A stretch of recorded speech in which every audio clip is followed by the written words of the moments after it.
પાદરામાં ગણેશ મહોત્સવ ખૂબ જ આસ્થાપૂર્વક અને ધામધૂમથી ઉજવાય છે।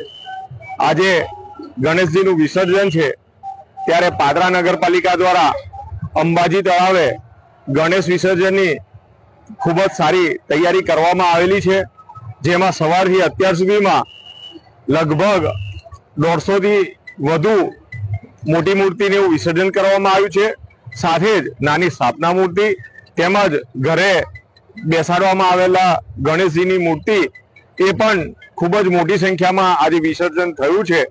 તો આ સમગ્ર આયોજન બદલ હું પાદરા નગરપાલિકાને ખૂબ ખૂબ અભિનંદન પાઠવું છું।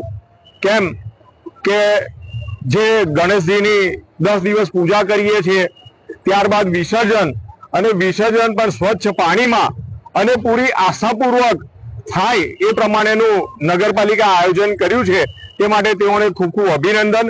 સાથે પાદરા નગર અને તાલુકાના ગણેશજી અહીંયા વિસર્જન માટે આવી રહ્યા છે અને તમામ મંડળો તેમની આસ્થા સાથે ખૂબ જ ધામધૂમપૂર્વક અત્યારે ગણેશજીનું વિસર્જન કરી રહ્યા છે।